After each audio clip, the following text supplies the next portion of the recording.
ఎడతెరిపి లేకుండా పడిన వర్షాలు సాగు పంటలను ముంచెత్తాయి. పొలాల్లోకి వర్షపు నీరు చేరడంతో అన్నదాతలు ఆందోళన చెందుతున్నారు. ఎంతో ఖర్చు చేసి పత్తి, వరి సాగు చేస్తే వర్షాలతో తీవ్ర నష్టం జరిగిందన్నారు కరీంనగర్ జిల్లా రైతులు.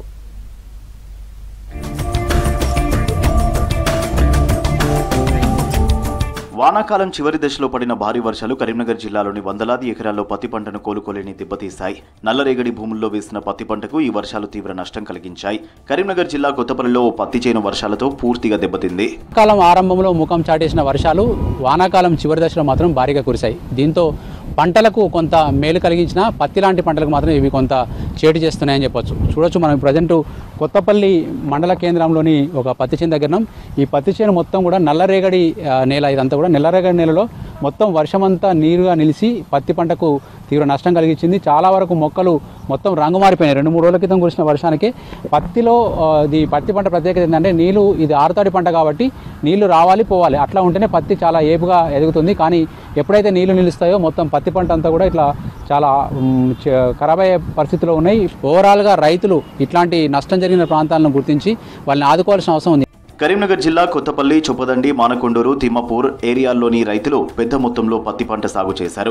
వారం రోజులుగా పడిన వర్షాలతో పత్తి చేన్లలో నీళ్లు నిలిచి మొక్కల ఆకులు రంగులు మారడం, పూత మాడిపోవడం, పిందెలు రాలిపోవడం వంటి నష్టాలు జరిగాయి. మొగ్గ, పువ్వు దశలో ఉన్న పత్తి పంటను భారీ వర్షాలు, ముసురు వానలు దెబ్బతీశాయి. వర్షాకాలం ఆరంభంలో సరైన వానలు పడక పత్తి రైతులు 2 సార్లు విత్తనాలు నాటాల్సి వచ్చింది. ఇప్పుడు భారీ స్థాయిలో పడిన వర్షాలకు పూత దశలో పంటకు దెబ్బ తగిలి వేలాది రూపాయల నష్టం జరిగిందని ఆవేదన వ్యక్తం చేశారు రైతులు. అదే ఏదైతే పంటలు ఉన్నాయో ఆ పంటలకు ఇప్పుడు భారీ వర్షాల వల్ల నష్టపోయే పరిస్థితి ఉంది. కాబట్టి తొందరలోనే వ్యవసాయ శాఖ మంత్రి కానీ, అగ్రికల్చర్ ఆఫీసర్లు అందరూ వచ్చి ఫీల్డ్లో విజిట్ చేసి రైతులని సర్వే చేసి వెంటనే ఫసల్ బీమా యోజన ఆదుకుంటే రైతాంగం కొద్దిగా ఆసరా అవుతుందని ఈ సందర్భంగా తెలియజేస్తారు. వర్షపు నీరు నిల్వ ఉండకుండా వీలైనంత త్వరగా తీసివేస్తే పంటకు మరింత నష్టం కలగకుండా ఉంటుందన్నారు వ్యవసాయ అధికారులు. లద్దె పురుగు నివారణ 2% యూరియా ద్రావణం లేదంటే 1% మల్టీకే ద్రావణం పిచికారీ చేయాలని తెలిపారు.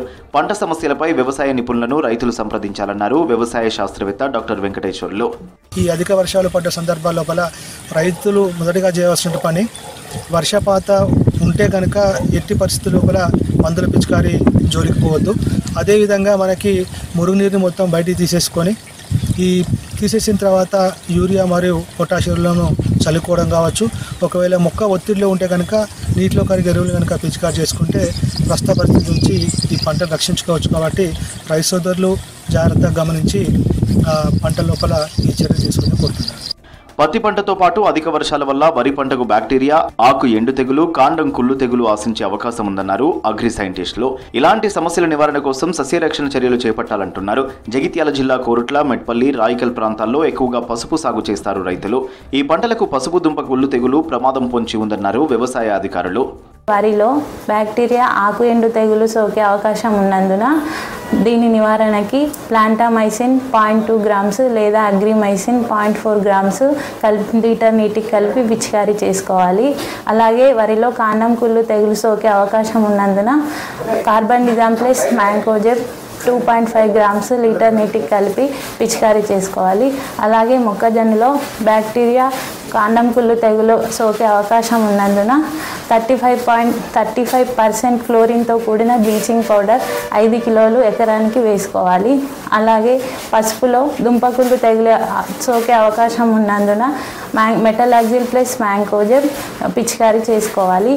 వర్షాకాలం ముగింపు దశకు వచ్చింది. దీంతో ఇప్పటి వరకు పడిన వర్షాలతో దెబ్బతిన్న పంటలను కాపాడుకునేందుకు రైతులు సస్యరక్షణ చర్యలు తీసుకుంటే సరిపోతుందంటున్నారు వ్యవసాయ అధికారులు.